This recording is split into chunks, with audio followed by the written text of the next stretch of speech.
A'udzubillahi minasyaitonirrajim. Bismillahirrahmanirrahim. Assalamualaikum warahmatullahi wabarakatuh.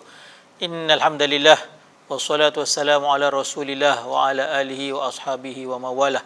Rabbi shrah li sadri wa yassir li amri wa hlul 'uqdatam min lisani yafqahu qawli. Amma ba'd.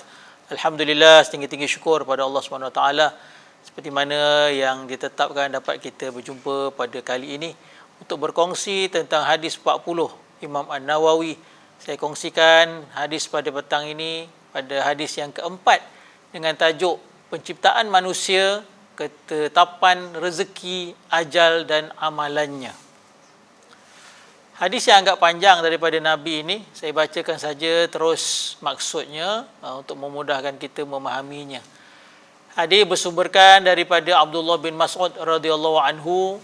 Beliau berkata bahawa Nabi SAW menceritakan kepada kami, dan baginda adalah seorang yang benar lagi dibenarkan. Sesungguhnya seseorang kamu dihimpunkan kejadiannya di dalam perut ibunya selama 40 hari yang berupa air mani. Kemudian dia menjadi segumpal darah selama tempoh itu. Kemudian dia menjadi seketul daging selama tempoh itu juga. Kemudian Allah SWT mengutus kepadanya satu malaikat, lalu meniupkan roh padanya.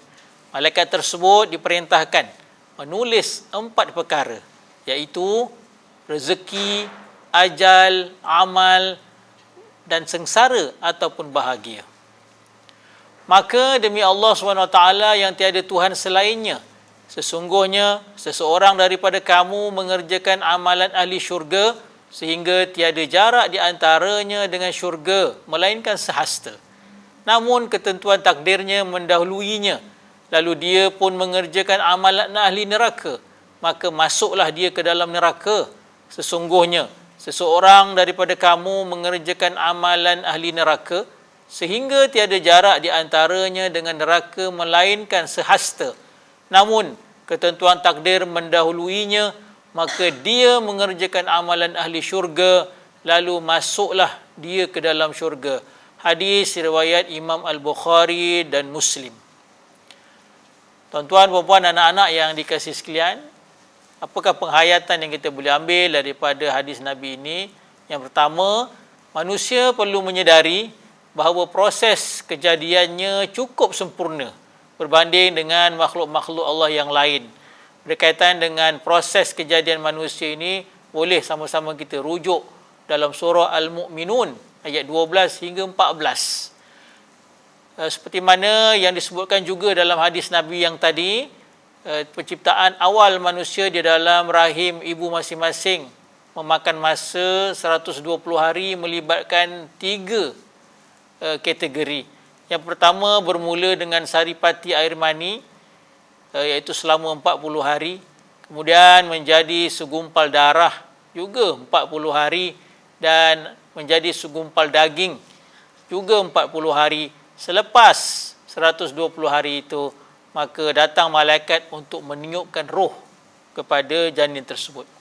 Yang kedua, istiqamah, melakukan kebaikan dan sentiasa berdoa kepada Allah SWT agar kita sama-sama memperolehi husnul khatimah, iaitu penutup kehidupan yang baik. Yang ketiga, bersangka baik dengan orang yang melakukan kesalahan dan seterusnya mendoakan hidayah petunjuk untuknya agar berubah daripada kemungkaran kepada kebaikan, daripada kesesatan kepada redha Allah Subhanahu wa taala. Antara contoh penghayatan yang kita boleh ambil sama-sama sebagai pengajaran dan ibrah daripada hadis Nabi ini, yang pertama adalah kita bekerjasama sesama rakan secara harmoni dengan menghargai dan memanfaatkan kelebihan masing-masing.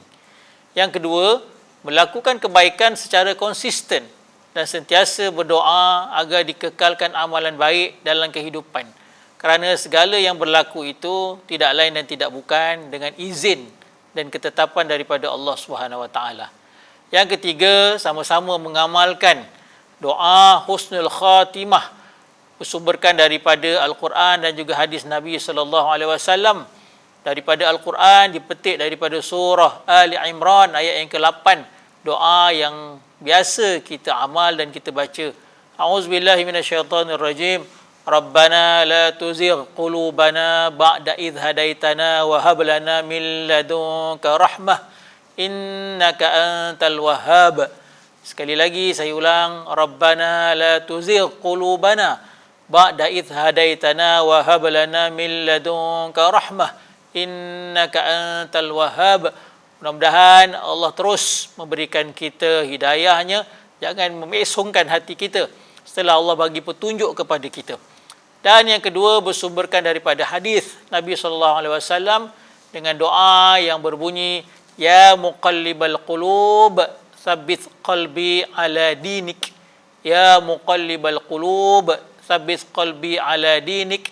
Mudah-mudahan hati yang sentiasa berbolak-balik ini akan ditetapkan oleh Allah SWT sentiasa berada pada jalan agamanya, insya-Allah.